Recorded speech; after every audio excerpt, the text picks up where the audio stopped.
Welcome back, United fans. My name is Chris Walker, and this is a post-match edition, well, very post-match at this point, of the State of United, a podcast on the Seek and Strike Network dedicated to covering New Mexico United. Joining me is my co-host, Patrick Baca. Patrick, how you doing? Good. It's been a good day so far. Yeah, it's a little different twang, right? We're on a Sunday. Got to digest some information now. So Okay. Well, we'll get into that for sure. In this episode, we'll talk through what we saw in the match last night between New Mexico United and the Oakland Roots. We do got to do a special shout out to our other co-host, Veronica Zavala, who is currently out in Arizona on a little bit of a vacay with some family. So shout out to Veronica and Luli and everyone out there. Special shout out to Ezra as well. So, Patrick, let's take a moment and kind of give our best one-liner as our initial reaction. What are you kind of thinking about the game that was played at the Coliseum? much better. Better in that. That's it. I guess we'll get into it. I want to hear your one-liner, but much better is mine. I think your one-liner was different, Patrick. I think you capping a little bit right here. I think you give us the line that you said. Oh, wait, the one that I texted you? Oh yeah. Let me pull that one up. I didn't think about that one. I should have thought about that one. I said something along the lines of. Oh no, read it. Wait, the first one or the second one? Because there was two. The lethal one. The lethal, yeah, that's what I thought. Okay, the first one was more roster. We'll get into that one later. My one-liner is, so now we can be lethal. Yeah, that's the one right there. My one-liner, Patrick, is like, oh damn, we up? I guess we are. Like that was basically it. And I think that right there is just that's a good way to kind of start this off. New Mexico defeats Oakland Roots 3-0 in an effort that we could call very tactile at times, Patrick. Let's jump right in. We had our storylines going into this match. Things that we were certainly very focused on. We were, just to kind of reiterate what they were from the preview, we were like, can United be the best version of themselves? We also talked about everyone being all hands on deck with your top scorer out, needing to fill holes, but also who would also step up, right? And then we lastly kind of deliberated who would start on Saturday, lineup that we saw in the previous weeks, and what would be kind of the culmination of what to expect or what we could expect for this match against Oakland Roots. So where would you like to start? Let's start with I think the easiest place, or where we're going to get kind of most of the conversation, is that lineup coming out. Because I know we talked about it a lot in the preview, talking about that back four specifically. We would have liked to see, or Chris, you said seeing Seymour in replace of Chris Gloucester on that left-hand side, and maybe even seeing Gloucester shift over to the right instead of Lindsay. But I think we were both kind of happy with Lindsay or Gloucester in that sense. I think we were just wanting to see a little bit more. We'll see more. And so that was one point. And then the other point was, well, who do you start up top now that we have Marlon Vargas back? And so the false nine conversation kind of came in. That kind of iteration of the team had been played before. But we didn't get any of our wish list. Right. Yeah, it was a Christmas that came empty. Yeah. So I'll go back to the other liner that I told you was you brought up the point before the match, the roster or the lineup came out, the preview before the match, right? They put it on their social medias about what the roster was going to be. We both got a chance to kind of look at it, share our thoughts. Chris, you said, I can't remember what you said in the text message. You were surprised to see the same lineup, I believe. Yeah, let me see. Just referring back to that text there. And my response was, I was getting a little tired of seeing Zalallo. So, I said running exactly the same lineup seems troublesome. Just my early thoughts. So we can talk about that. So the lineup comes out, and obviously line for line is exactly the same as it was in Orange County. And I thought that was troublesome because I thought, well, is this us? Is this like Dennis Sanchez going, well, this is the lineup I had last week. However, we didn't really get to kind of execute any of the plan we had. We just kind of had to exist in the circumstance, right? I mean, like, I'm sure that they got to execute plan, but their goals came by way of penalties that they could not have planned for, right? So they're already up 2-0, and then by the time the third goal comes, you could look at the third goal and go, well, the keeper's like, whatever, not a big effort. I mean, he didn't even move. He was frozen in place. These things just kind of look the way they look. And so you think, well, this lineup kind of works. I guess I should put it back in again. And that's the point where I'm like, well, but we liked what was going on with Mackenzie Gaines at the end of the Phoenix match. That should have continued into the next one. We saw kind of a next man up when the game was stale. And I thought for sure he would have made it into Orange County. But then coming into Oakland, I'm like, well, but this is your guy, coach. Like, this guy came in and made something happen. And so he didn't show up on the top line, to not belabor the point too much. But on the top line, of course, we had Fernando, and we had Akale, and then we had Among, right? And so with Among up there, you're thinking, well, here's the second of two games, second of two California games. Here's another chance for Among to kind of, have a chance to turn on, so to say. And we'll get into like player ratings overall towards the end of this show. However, just going line by line, in the midfield we had Usman Jabong, we had Zico Bailey, and then we had why is it escaping me? Bailey, Jabong, Zalalem. There you go, and Gideon Zalalem. And so so that was our midfield. In that line, we thought prior to the show, that's where we could have had Gaines at the very least, right? Mm-hmm. Or we could have put Fernando down in that line, either way, right? And so having that same lineup, the only thing that we were adding to it was we could add dribble to it or a little bit of a defensive action and still some attack from below. The last line, of course, the biggest things were, could we switch out Gloucester for Seymour, or even move Lindsay to Gloucester's side and then have Seymour on the right side? And that mainly was to address the fact that Oakland would like to have wingers and they would like to send crosses across the box, right? So all that to be said, the way that Oakland came out, it came out in that 3-4-3. United came out in a 4-3-3 formation.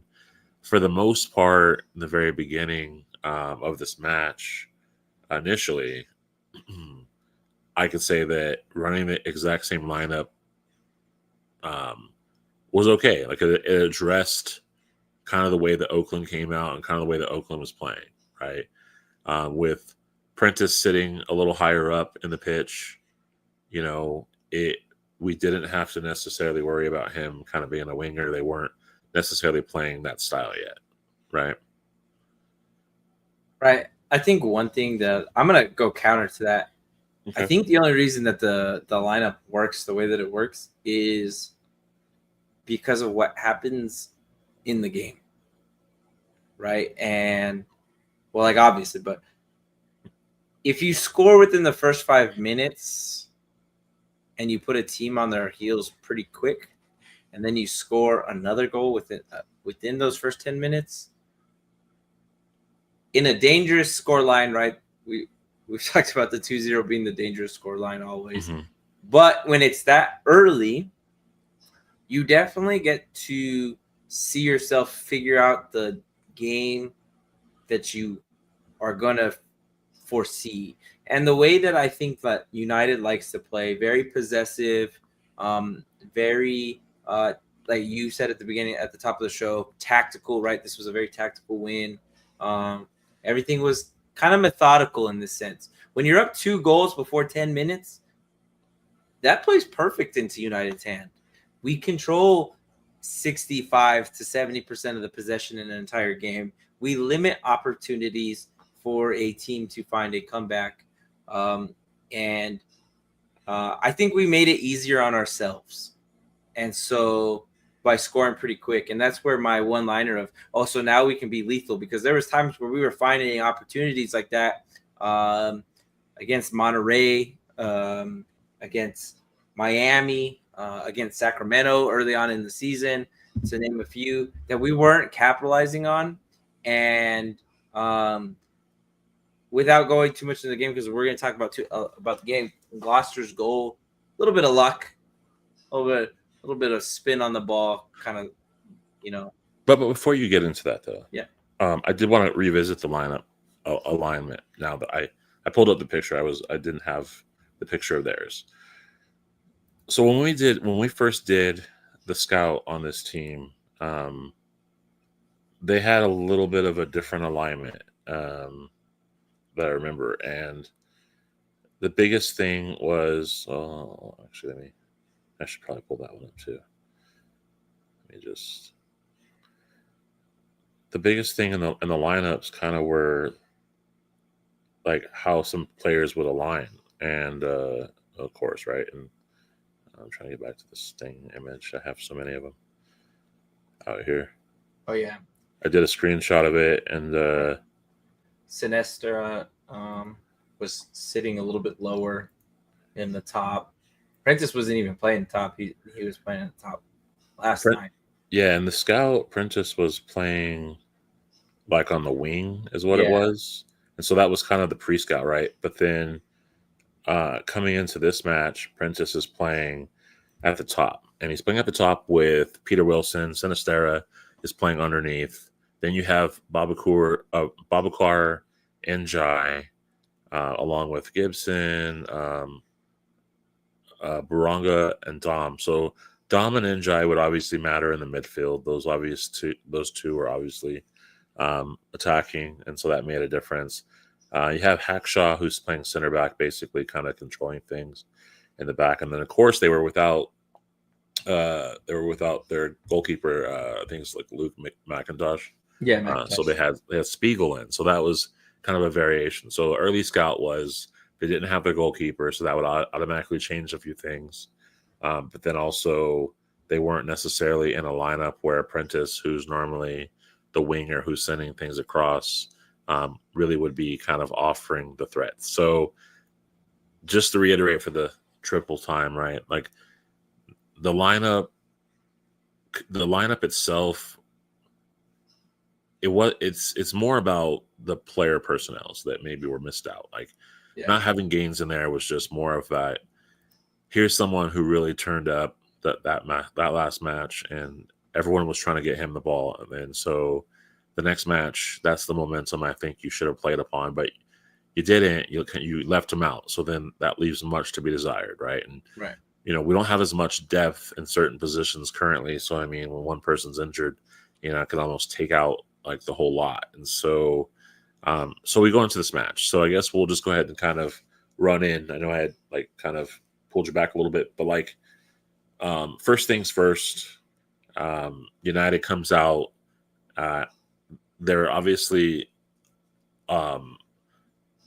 they're obviously getting out there on their front foot, right? And essentially, in our preview point, we talked about United being the best version of themselves and what that looked like, needing to be having a low margin of error and also needing to not be shy on the ball. And I felt like, Pat, when we do these previews, when we take the time to talk about these storylines and scout the other team, I feel like these things kind of lay down and come to fruition. And United, in the first 10 minutes as we're talking, they do just that. They are not shy on the ball. They are really looking to get out there and dictate and kind of set a tempo in this one. And I think you really saw that, Pat. You really saw them come out.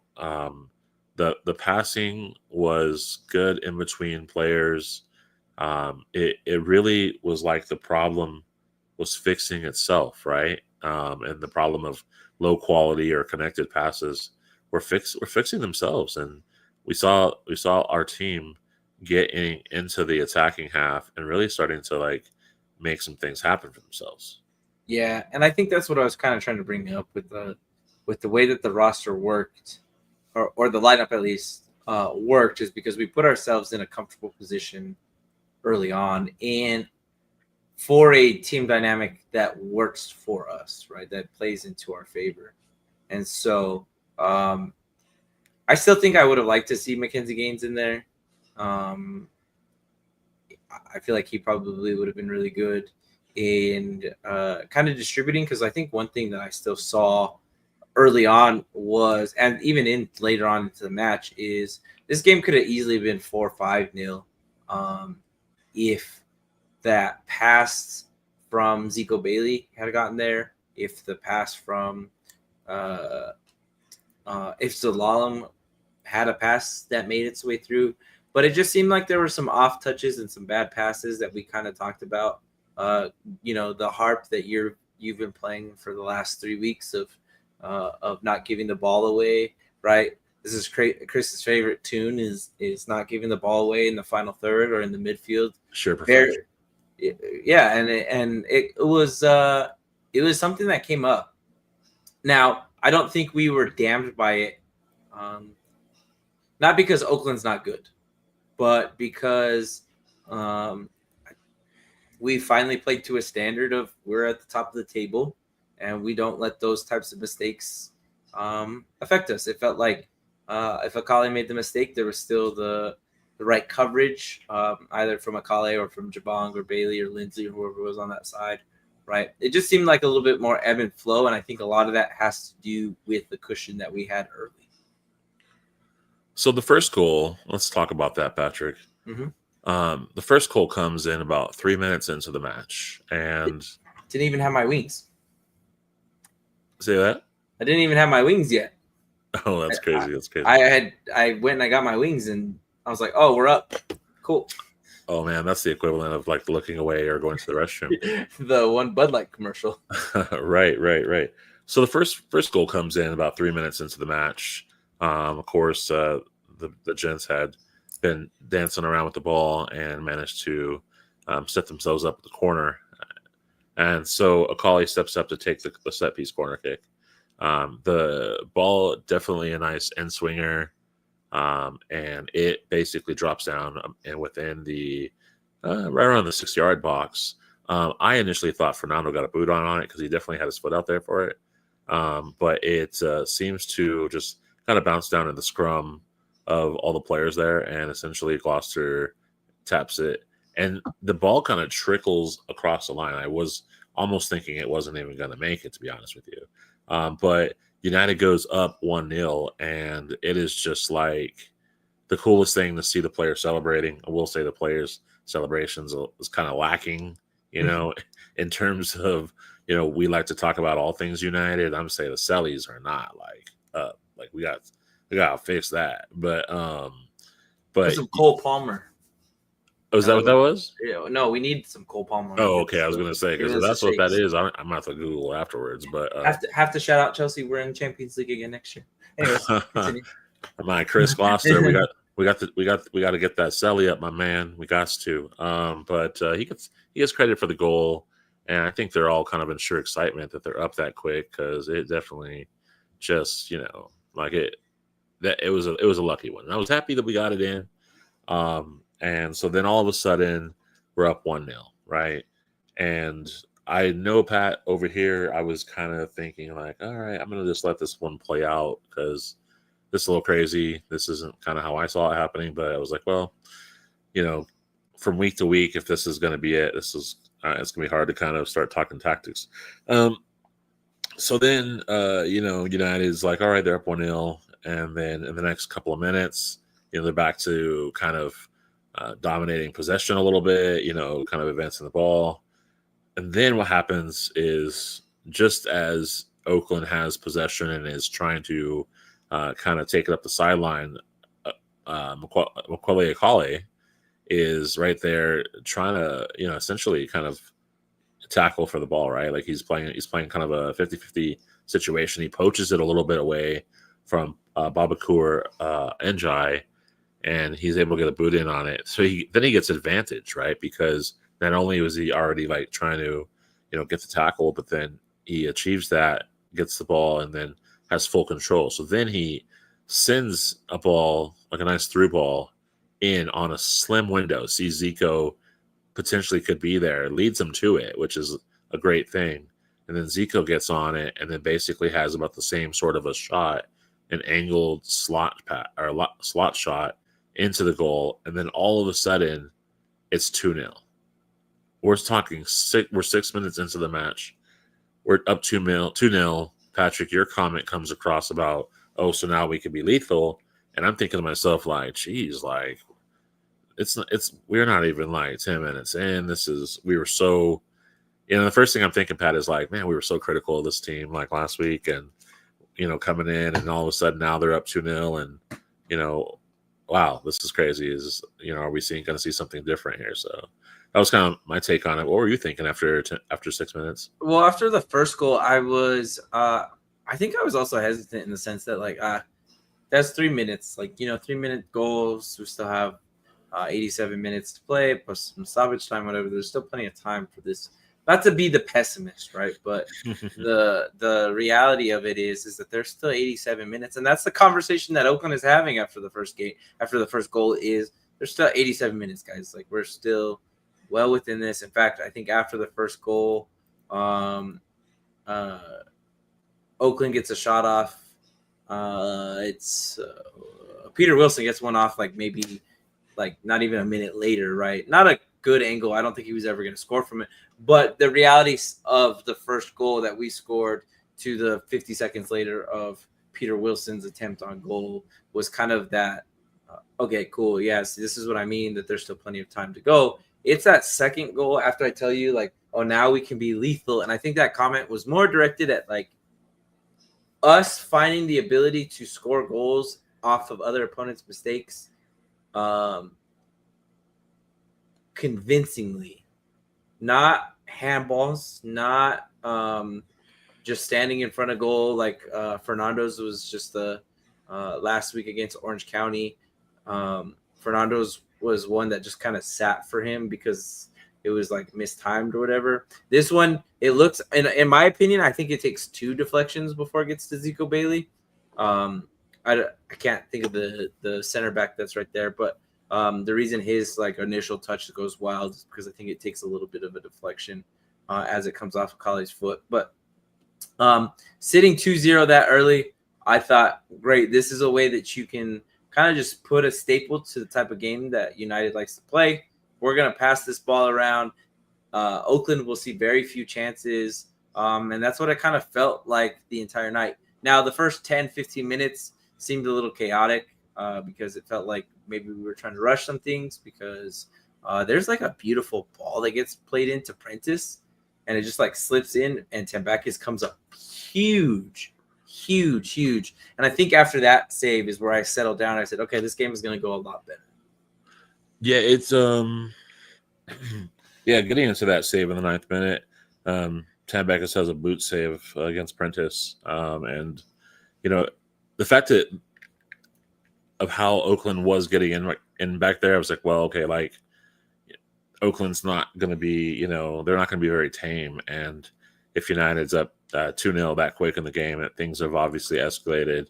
And Oakland typically is a team that likes to play very direct, and that was what we kind of gathered from the scout. They did very much that, right? They were about getting in over the top. They were able to slide in, through the back line. I mean, I think that they were definitely a dangerous threat.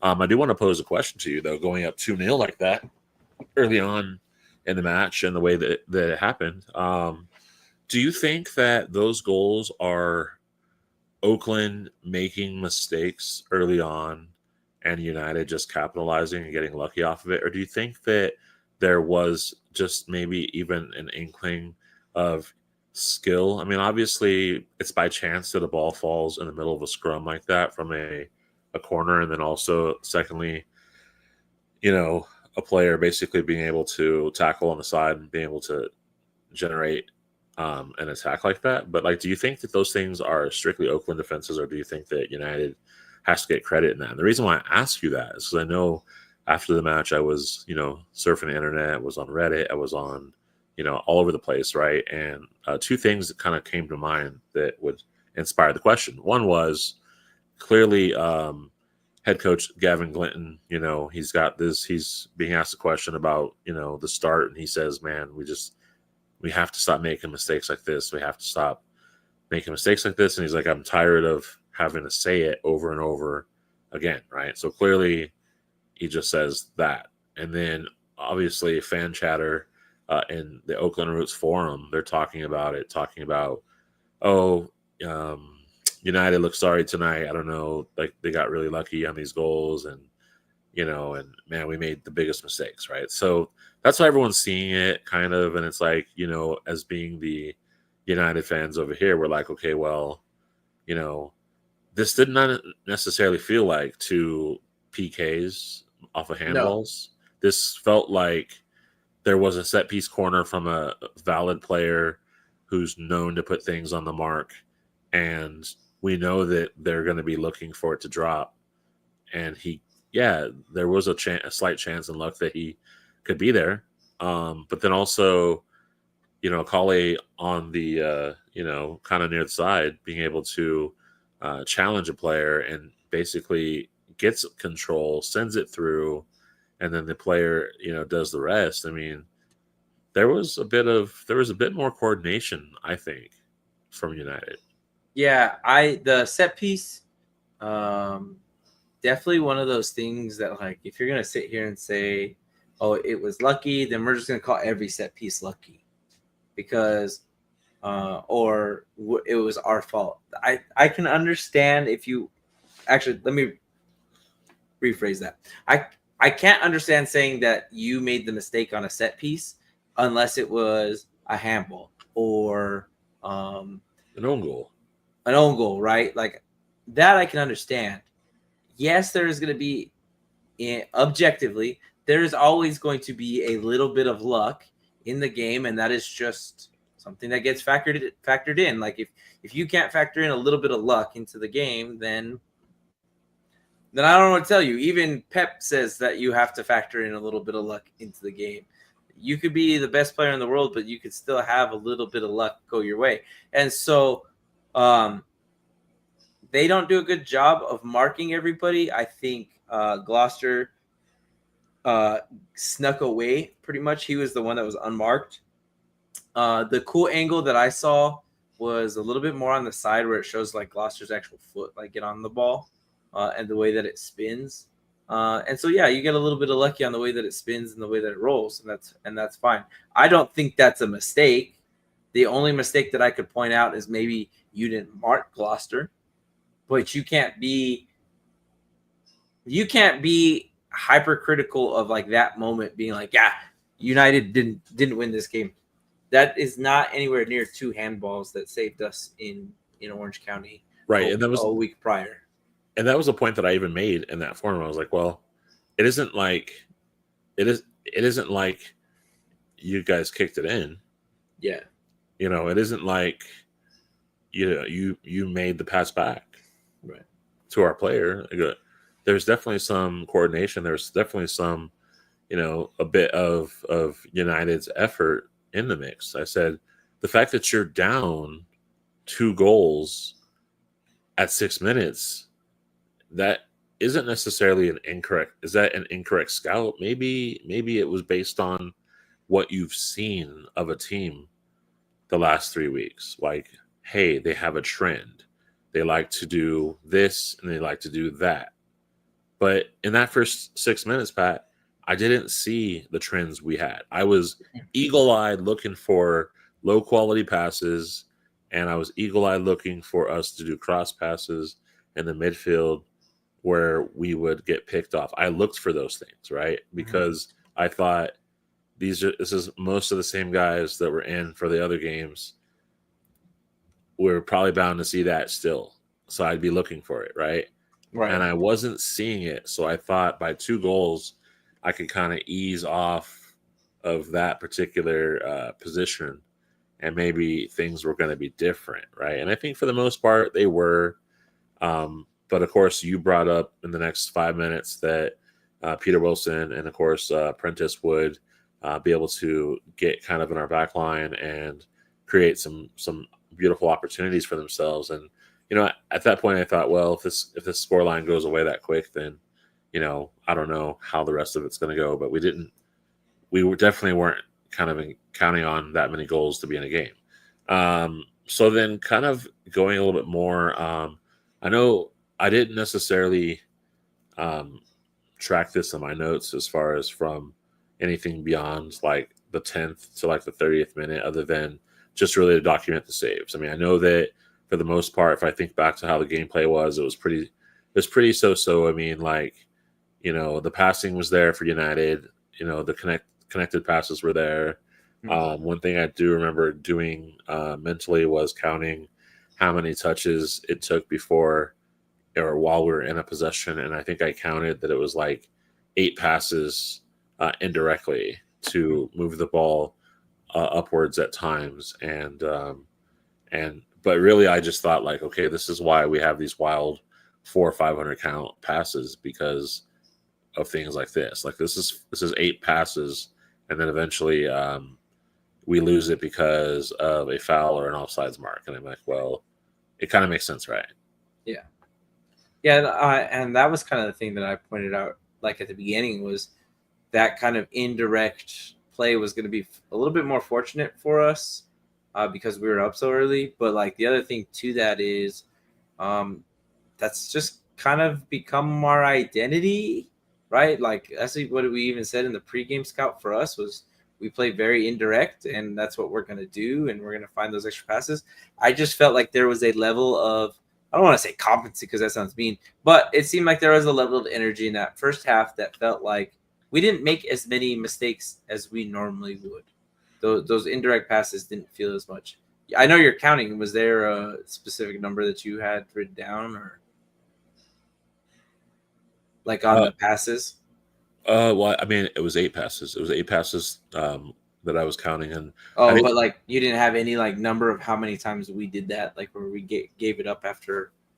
I stopped really kind of tracking that after a while, because I just realized that the number was going to be high. The other thing I was going to say too, though, is that I made a note that that we could still get ourselves in trouble playing out of the back, indirect in the back, because that was kind of how Oakland was able to be dangerous back there, is because of the fact that we started to kind of settle into some of the ways that we played in the past. And I thought, this is the very thing that I didn't necessarily want to see us do. Mm-hmm. But that is kind of where we see these chances generated on the other end. Like, I wanted to kind of move up to that Peter Wilson shot, that comes as like a one-timer from a Babakur Njai pass from like the left wing, right? He sends a ball in on a cross, literally lands right in front of Wilson, who has a nice little, laces only kick, and puts it right in Tim Backus's hands. But it was certainly very dangerous, to say the least. And so that just reminded me that, we weren't truly out of the woods yet, and that, things were definitely going to get a little hot. But we have to give some credit where it's due. Ousmane Jabong at some point was able to win the ball from Prentice, and we were able to essentially best them at different times. But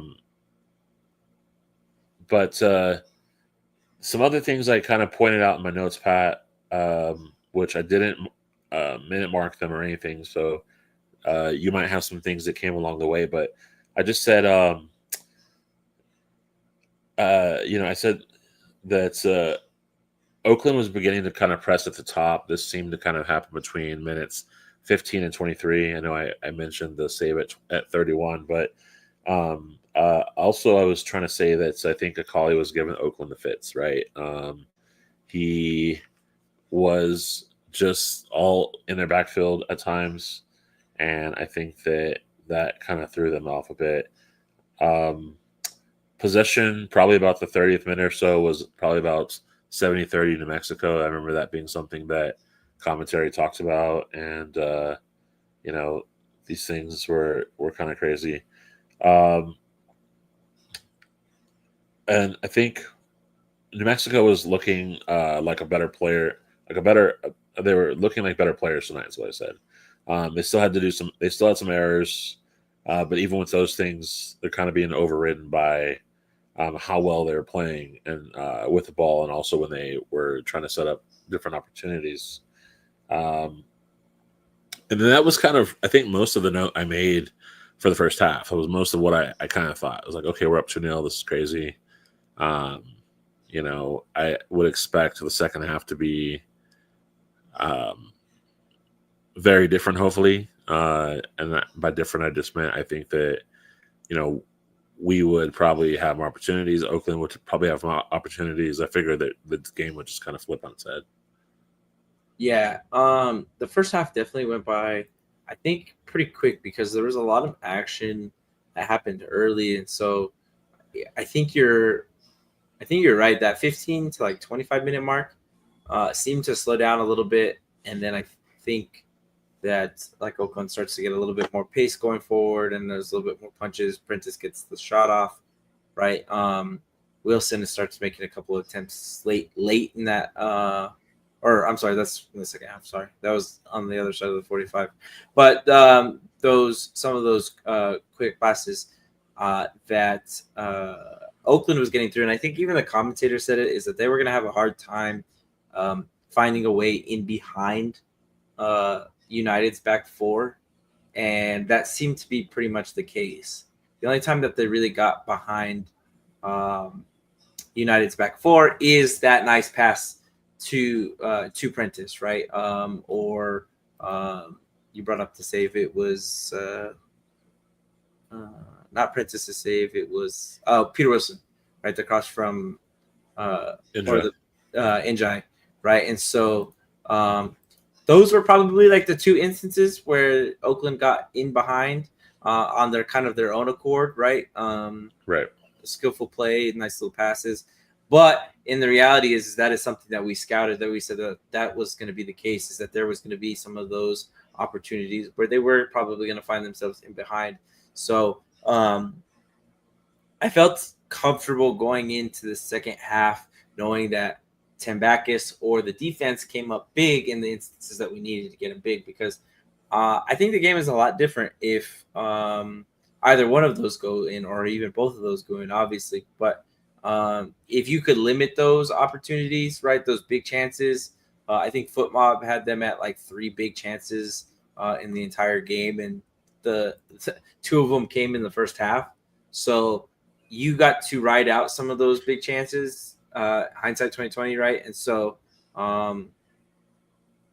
it was like a wave that was quelled, right? And so the one thing I did want to mention too is that I definitely agree with you that Akali seemed like he was the aggressor on the night.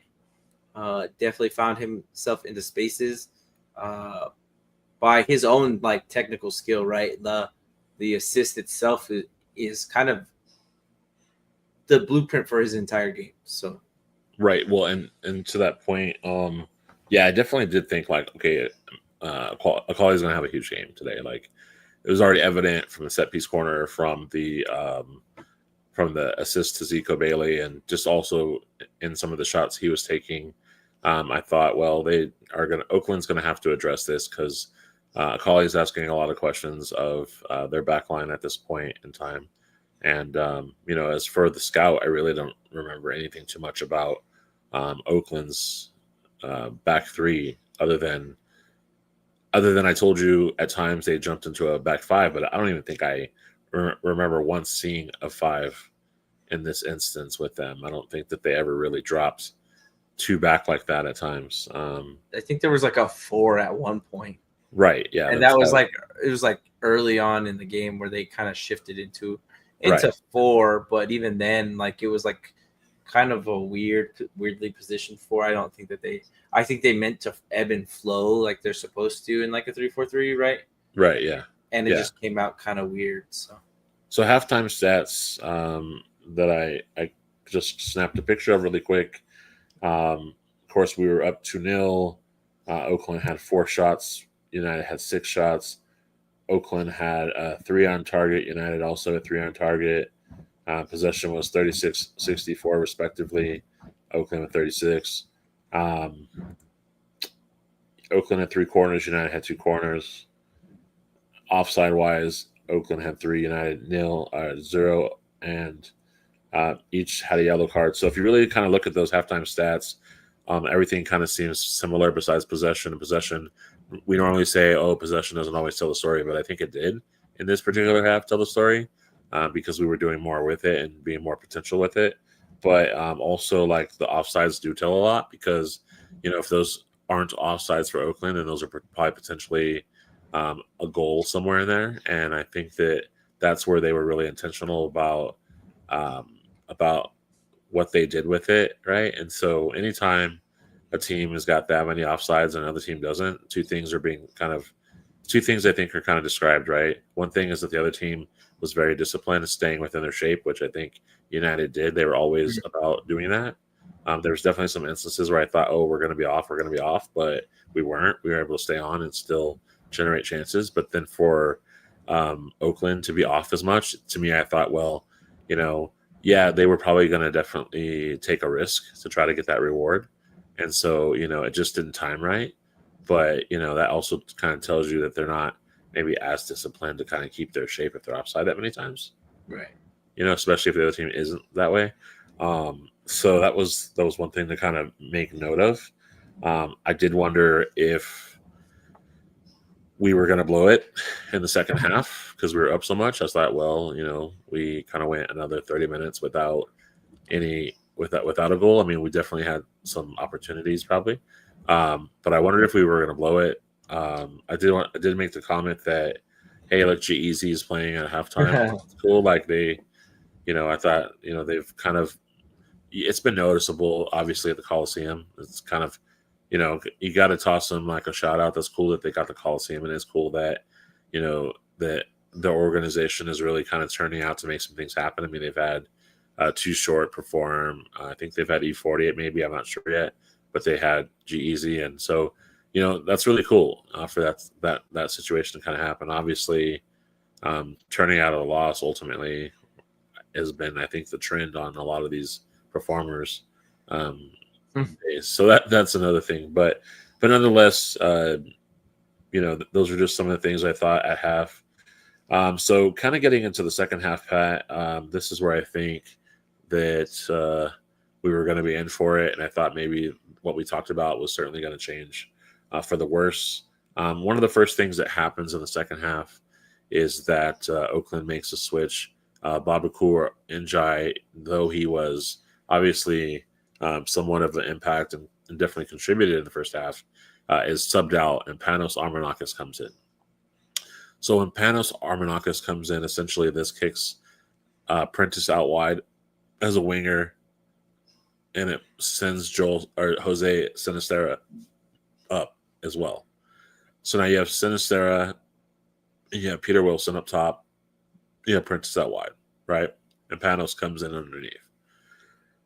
So I knew from previous seasons that Panos Armenakis is a difference maker. I knew that when he was with Phoenix, and also when I saw him, I believe when he was with Memphis. And so I was definitely a little curious about what would happen. And um, Oakland didn't really waste any time, Pat. Right. They automatically had a new energy to them. Um, Peter Wilson was already making trouble in the 47th minute with a couple attempts. He had a shot. I think one was blocked and one was missed. But essentially, this comes by way of Armanakis being in and kind of having a different sort of a visual in United's backfield. Yeah, I think one thing that I'm going to kind of go back a little bit when you were talking about the halftime thoughts, because the one thing that I really enjoyed that you brought up is that United felt a little bit more disciplined in their formation, and I think that's probably the best way I would describe us making very limited mistakes. So when that kind of carries out into the second half, that shift uh, seemed to give Oakland that energy, right? And that's something that you just brought up, and it see that we could struggle a little bit, but the discipline of keeping our shape and formality on the defensive side, I think was the proving factor there. It didn't seem like we were really out of position in some of those cases. I know Armanakis got a few good passes in towards Prentice. It seemed like there was a little bit of a buildup rather than that long ball that Oakland was looking to play early in that first half, or I'm sorry, in the second half. And so I think that discipline kind of really held through going through. And we kind of see that number change, right, in the possession numbers too. Right. Well, and so that's the thing is that Oakland was different. I mean, they were different from the very right off the rip in the second half. Panos coming in made the difference, and they just play with a different energy. This now is the Oakland team that I scouted against San Antonio at this point because. And sorry to just to jump in too, because the other thing that we talked about during the preview was some of the words that were brought up about Oakland, that they didn't really have a true identity other than being a little bit one dimensional and playing the ball forward, right? And so they had a bunch of players that could do a bunch of different things, and so I think we saw that in the first half and shifting into the second half. And so I think that's what kind of made Oakland a little bit more dangerous, because I feel like that was one thing that we scout, right?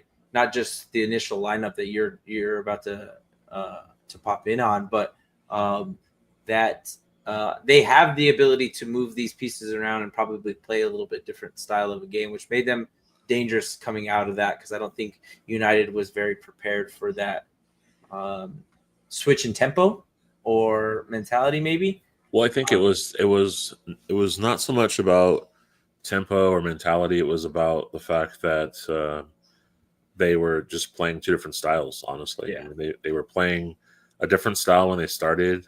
They weren't really reliant on sending crosses across the box. They were just playing direct. It was just literally like east to west situation. So I think that that's how they were playing the ball. And that was really all they needed to kind of do in that system. But what causes them to switch into where they start to rely on sending crosses in over the box and from the wings, and needing to be a little bit more aerial, is the fact that United's not they're not sitting in a low block.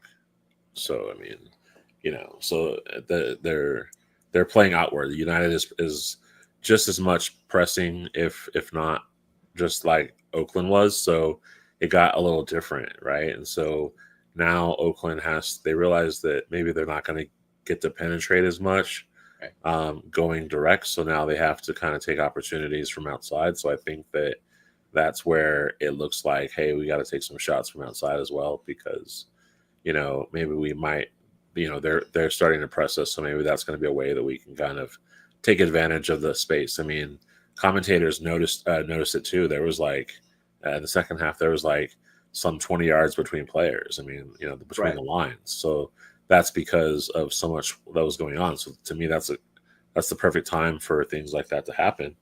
Some things that I wanted to kind of point out besides the initial system change, and the fact that Peter Wilson was making a little noise.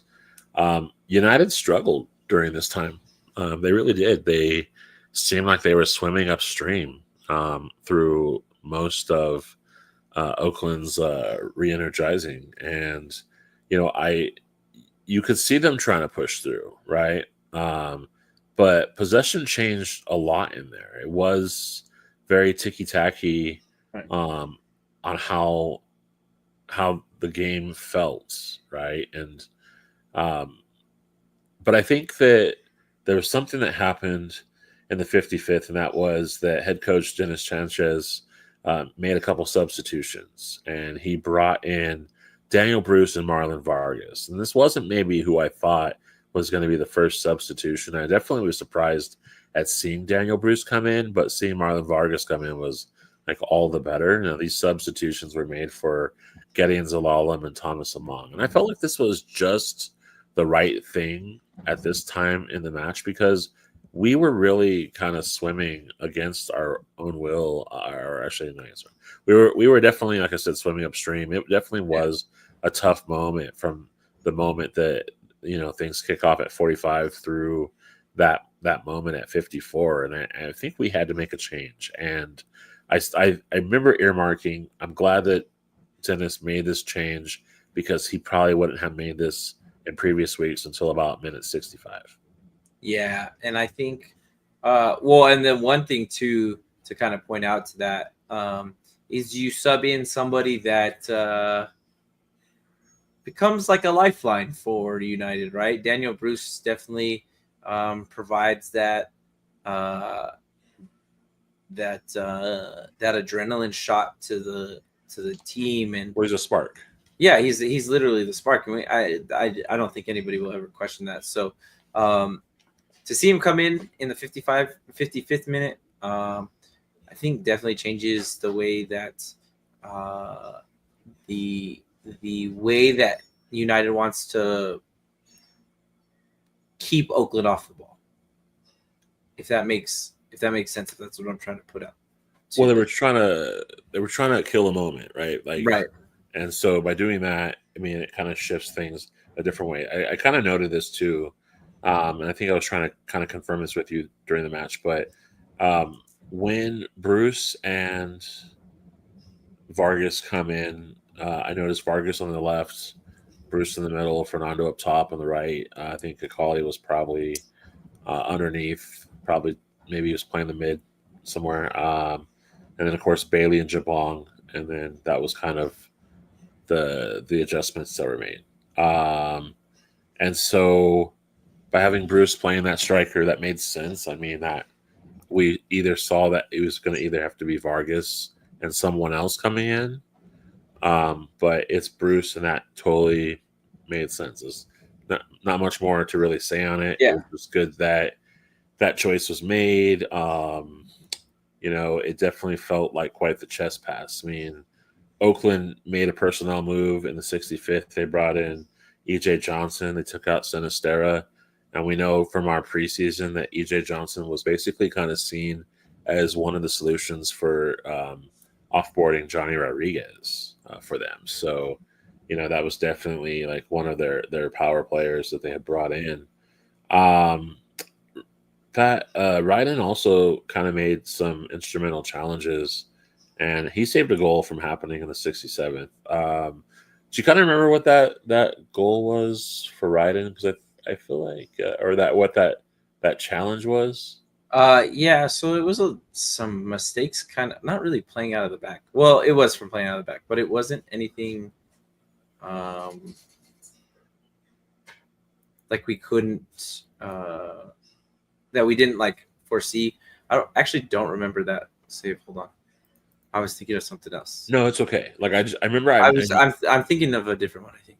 I remember I noted it. I remember Ryden was able to basically, like I said, he was able to save a goal from happening. And I don't know if that was because, I mean, namely if that was because of the fact that obviously Oakland was threatening. I made a comment like somewhere else on a note that like in the 69th, that Tambek has saved the dead on Panos Armanakis shot that was at center mark. This is the one where I think he's on the ground and he gathers the ball that pops out. But I think that's the one I was thinking of. Yeah, right. So right before that, Ryden has a save, and I think it's the ball is. I think Tambakis is out of the box is what it was. He's and he had maybe got a hand on it, but I think Ryden had also stepped in and essentially just tried to kick it out or something along those lines. Obviously the moment's lost right now, but essentially it was a bit more active in United's goal box or even within their 18 in the 60th, 70th ish minute. And so then what happens next really is we get, we'll just say we don't, not necessarily next, but Tambakis obviously has the huge save, right? I did note that. For the minute 70 to 80, though, it's just kind of seemed like whose moment really was it, right? Because it seemed like it was just more of Oakland really trying to just pressure the seams and trying to make something happen for themselves. But when we get to the 80th minute, Pat, we get more subs from Dennis Sanchez, and this again where I think he's just very tactful about figuring out where he needs to like kind of be thriving and dispelling moments. So we get more subs. We get Thomas Pondeka and Will Seymour in, and then from that point, I think that we kind of calmed the storm a little bit. I was happy to see Will Seymour. I tried to note what I thought the lineup was because we still had Jalen Lindsay in at that time and Gloucester. So I'd imagine Will Seymour was playing a little bit more of a midfield kind of position because Seymour naturally is a midfielder, but he's been playing the back line a whole lot more than I'm sure he probably. I think he ended up playing like that sweeper, stopper, sit in front of the back four type of situation. So we might have been like in kind of a 4-1-4-1 situation, something like that. I think that's what we end is a 4-1-4-1 type of identity because Seymour goes in for Zico. He goes in for Zico Belly. Yep. Yeah. So essentially what Zico was doing, but he drops a lot further down because I think Zico was sitting back or was playing a lot higher in that situation of the 4-3-3. It wasn't that center. I'm trying to do the tactical board, so the visuals there. So you had Vargas up top left. You had Bruce center. You had Akali on the right. Pondeka is in the midline with Seymour and then Usman Jabong, and then of course you still have the same back four going on with Gloucester, Ryden, Maples, and Lindsay. And so we get to kind of see a little bit of what we wanted from the preview, right? Like, right. That's what we talked about. Like, we wanted to see Seymour in, we wanted to see Gaines in. We still hadn't seen Gaines in, but we did to see Seymour in. I thought maybe for sure this is where we would see Seymour taking up one of the fullback positions, and Gloucester would maybe play up a little bit more. But that didn't necessarily happen that way, which I think, if you think about it, we were so dead set about how we thought the lineup was going to be that, that just shows, some of the flexibility or the creativity of Dennis Sanchez to be able to kind of use players maybe a little differently than maybe just the linear positions that they normally play. Yeah. Yeah. I think you hit the point right there. I think that's okay. I think that's a good point to bring up. So Zico Bailey and Fernando go out also in the 81st minute. And then in the 88th minute, when the game is just about to look like it's gone, Bodie Ford comes in from Barstow Academy. There's just nothing like that full head of blonde hair, right? That surfer vibe coming in. And, I wondered what we would see of him. So he comes in. he came in for Usman Jabang. Mm-hmm. We need to. I just said Jabang. I'm like, we need to figure out, is it Jabang or Jabang? I think the commentators said Jabang. Okay, so Bodie Ford comes in, gets his first minutes. I was like, well, this kind of dates back to Patrick's. Like, I wonder, this is why we signed a left back. Well, yeah, yeah, but I wonder when we're gonna bring on some of the younger crowd. Right, and so if you think about it, Pat, like he comes in, but Gloucester and Lindsay and Seymour are all still in. Yeah, and I think that's where your previous comment of I wanted to let this kind of go a little bit, but your previous comment of letting Sanchez kind of look at what's going on. You're sitting in the 88th minute. I think the biggest thing that you're trying to hold on to that point is goal differential. So if you find a third, cool, whatever. But at that point, the game is kind of set in stone. You don't want to give away too much momentum. If they score a goal, you kind of give them a little jolt of life. And so that would have been like, 6 defenders on the field at one point? Yeah. Cool. So definitely playing prevent defense. Park the bus type of style. Yeah, no, definitely that is the case. So it was good to see that happen. And then in the 89th minute, you see Daniel Bruce kind of the run-ups got the ball, and you see him. I think when I go back and watch the replay, Bruce is like, I'm going to get this ball to you, because the moments before Usman Jabang tried to get the ball to Akale so that he would have a chance at a goal, but that one didn't prove to be successful. So then Bruce gets the ball to Akale. Akale has it, and I remember on the run-up, there's another player opposite of him, but Akale keeps it and just takes it himself. And I thought, that's how that should have went. But I know that they've been really on this one more pass philosophy, and I was so glad that he just kept it in the moment, because it truly probably caps off a really stellar performance for him. I thought right then and there, I was like, man, you know what?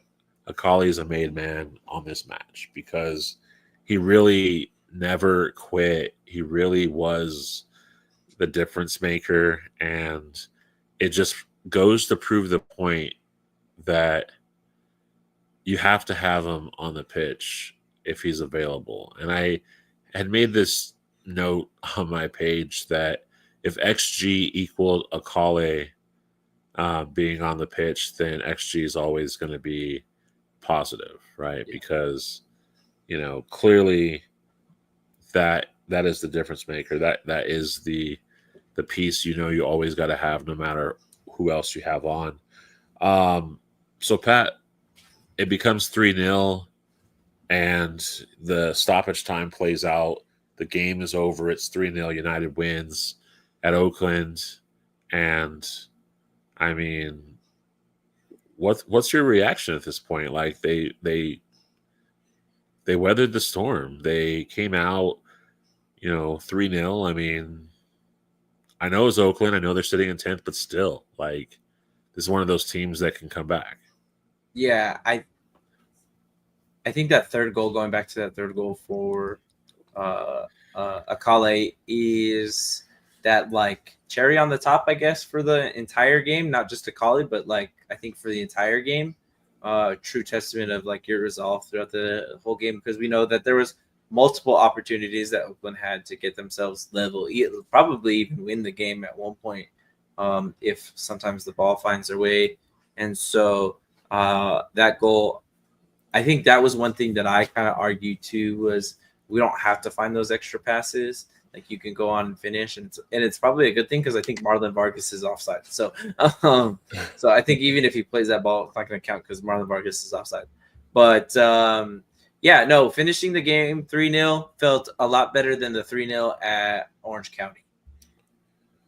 And so, Pat, when you kind of look at it all, when you kind of just think about the game that was played and just the finish, you ask yourself this question, right? Like, from week to week, the quality wasn't there. For a couple weeks, there were the scores weren't really there, the goals weren't there. So through 2 weeks, a coach who is very new to being a head coach, and most of the time would have just been writing these quandaries down on his notepad, wondering how is my head coach going to resolve this, was tested.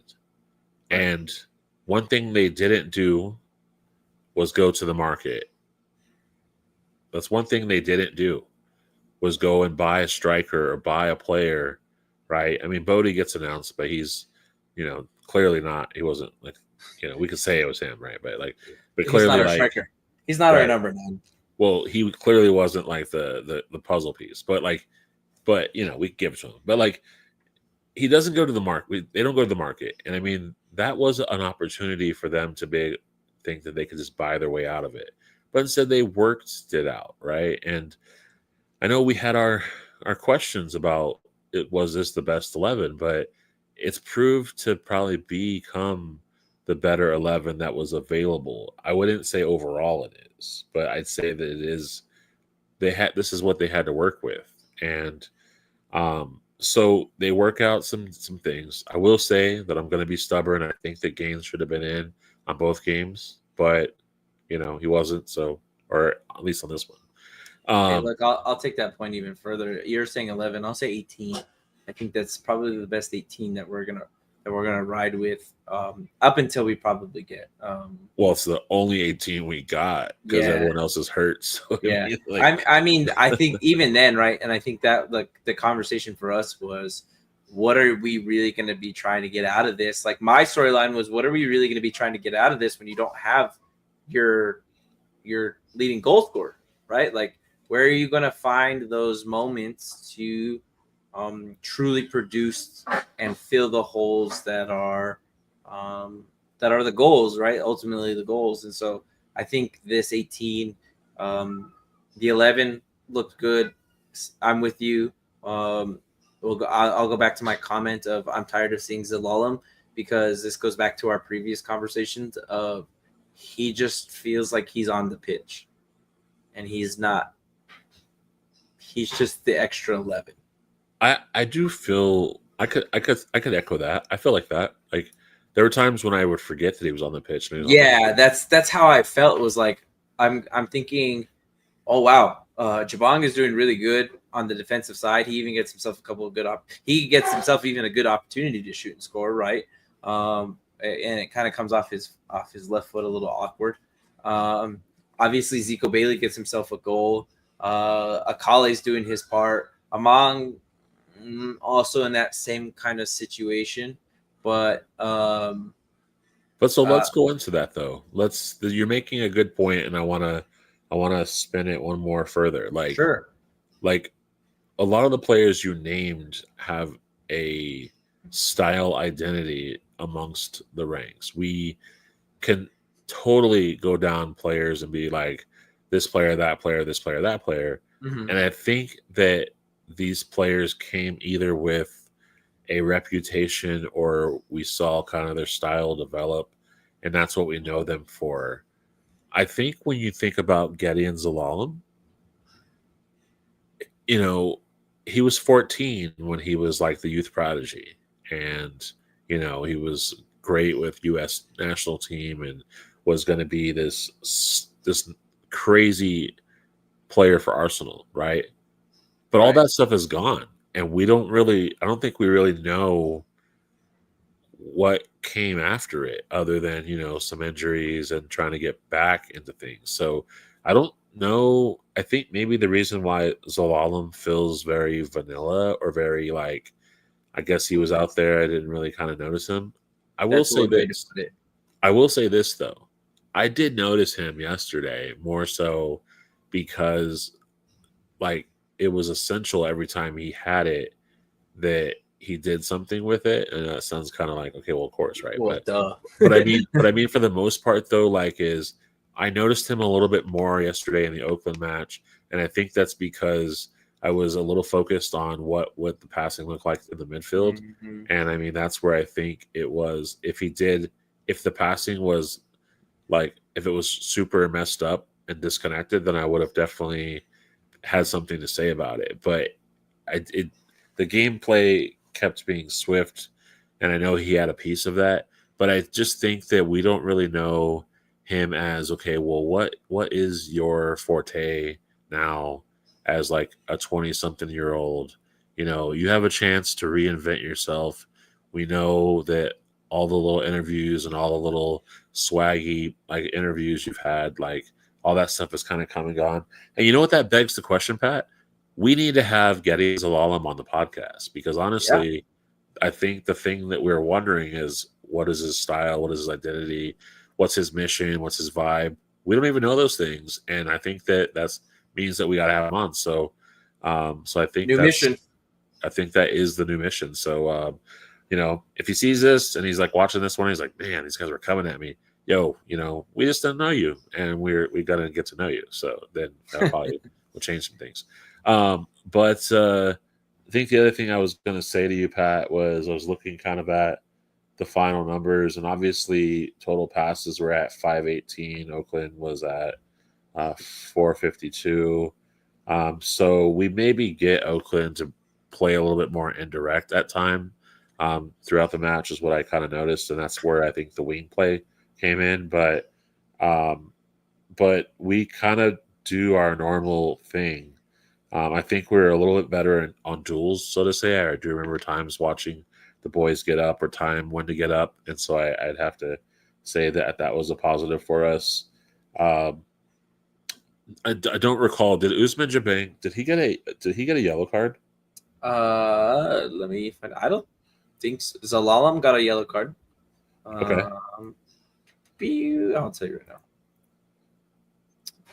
Zalalam got a yellow card. Maples, Zico, and Raiden. So no, Jabang did not get one. Okay, because I know that he was sitting on 4. Right, he was sitting on 4, and so he would have been. So having a game without incident, he should be able to recede 1, right? So he should be back to like three yellow cards after this. I don't know USL's standings on those, but I know I'm just gonna nod. I'm gonna nod. Typically, yeah, but I'm gonna nod my head and say yes. All right. Because it's something in the US we do things a little backwards sometimes. So right, something to check out. But I think that if they have minutes in a game and they don't receive a card, that I believe a card comes off. And I'm only referring to a time previous when we had Kevon Frater and he has 4 yellow cards and he is getting to play for like 3 minutes at a time. And they're using that to kind of bring his numbers down a little bit. So we'll have to check on that. So this is the game. And, I thought, okay, well, I got to ask Patrick this. Like, are we back? Are we past where we were being very critical in the El Paso and Phoenix game? Are we still like, are we on watch? Are we on watch? Like, are we, where are we at in the State of United scale here? In our spectrum. Yeah. I don't think we're back. I think we need I think we need our goal scorer back, right? I don't think we're at that full point, but I think we are definitely of laying off the reins a little bit. Because I think this is one of those showings that we kind of talked about that I think I really am more impressed with the discipline of the team and their kind of like fortitude going forward. And I think that was one thing that we, without directly saying those words or that type of feeling or anything like that, that is something that we both felt was, can this team be a little bit, can it be a little bit more aggressive, and can it be like a rock wall when it needs to? Do we make the mistakes in the back line or anything like that? I'm going to say that we're on the watch situation because this is a team that you should have beaten by this many goals. Orange County is a team that you should have been beaten by that many goals. 3-0 back-to-back wins are what you should be doing to teams under the line, which they are. I felt like, Pat, your storyline gets answered, and I think you alluded to that. But when you at the end of the day, when you look at it, you've got Gloucester scoring a goal, you've got Bailey scoring a goal, And then, of course, obviously, gets Akali scoring a goal, and probably would have had other players scoring a goal, like even maybe Jabon scoring a goal too. So I thought your storyline point gets answered. It was definitely next man up mentality in this one. Even though Bruce comes on, even though Vargas comes on, I thought for sure they would probably attribute or would Yeah. would compliment Fergal. I thought they would be the ones to kind of do it, but I think your storyline gets answered. I think that mine gets answered in terms of them being a better version of themselves. I think that the connected pass play was there.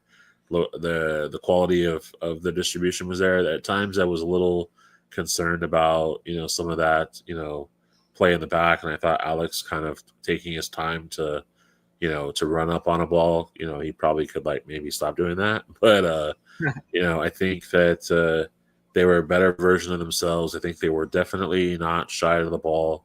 They were certainly taking their opportunities where they were. Looking at their top stats, like 10 shots for 5 on target, like through a whole match. Still, I think those numbers are ridiculous. I think that's crazy work because I think that they should be taking a lot more shots because they have a higher probability of conversion rate. And I think that when they do this 5 for 10 thing, it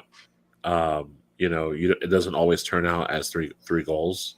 So it typically has turned out as just 1 goal. Going into this match, our predictions. I know mine was. I think mine was what did I say? 2-1. Right. Go back to. I think you did say 2-1. I think my match was a 2. Oakland. I'll pull that up for you right now. Yeah. Yours was 2-1. And mine was 2. And yours was what? 2-0. And yours was 2-0. So I mean, I'd say you're closer to the prediction. I figured 2-1 because I figured we'd score first, Oakland would come back, and then we'd be looking for that one. We'd see the way out. And I'm sure yours was just like, hey, we're just gonna put 2 on. Yeah. But ultimately, that's I guess that's kind of a good point for the match play. I do want to do something we haven't really kind of done, but I wanted to do it because obviously we should. So player rating is where I wanted to go next. Man of the match, I put down Akali. Is yours any different than that? No, I don't think that anybody else's would be different than that either. Okay, so if we go through the 11, right, and we just I'll just throw off the name. You just toss out a point value, 1 through 10. Okay? 1 through 10, right? Yeah, okay. 1 through 10. All right, and you could, if you want to. All right, so Fernando. Just go off of vibes. Just go off of what you remember. Don't think about it too hard. I'd probably go like a 7.5, maybe an 8. 7.5. Okay. Among. Oh, like a 5. Akali. Oh, sorry, not him. Jabong. 10. Akali's a 10. Okay. Jabong. Oh, I would give Jabong like an 8. Zelalem. Also a 5. Bailey. He does get a goal. He was integral. Give me an 8.5. Lindsay. Critical in certain pieces. Definitely was part of the reason we were winning some of those aerial duels.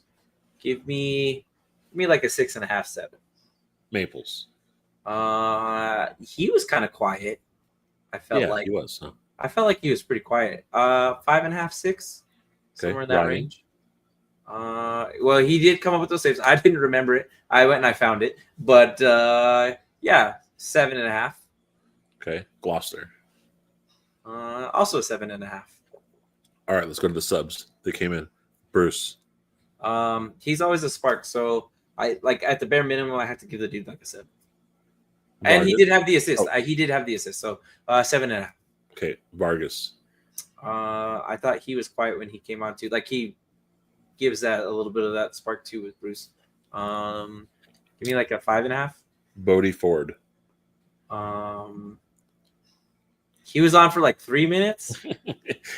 Yeah, I don't think he even counts. Do I give him a point? Let's give him a screw it. Bodie gets a 10 because he got on the field. Okay. Pondeka. Also wasn't on the field for 9 minutes. Comes on 81st minute. Yeah. Him and Seymour. Yep. Let me knock both of them out because those are the last two. Yeah. I'd give them 5s. Okay. And just because I think 9 minutes, you get some information, but I don't think it's. And if you have to say it, Mackenzie Gaines not used. So if you're rating, I don't know if you really can do this for Dennis, but he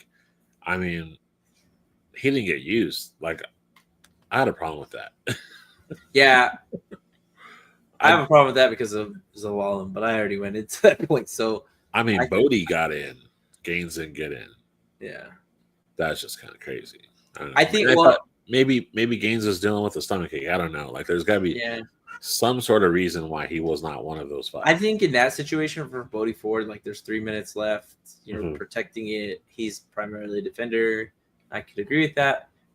Maybe if you, right, maybe if you wanted him instead of Pondeka, I would be okay with that. But I still feel like Mackenzie Gaines is more of that like offensive player, right?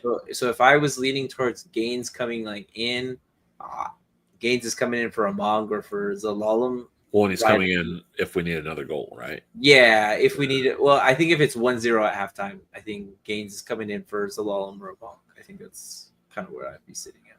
Okay. All right. Well, that's a nice little player rating situation.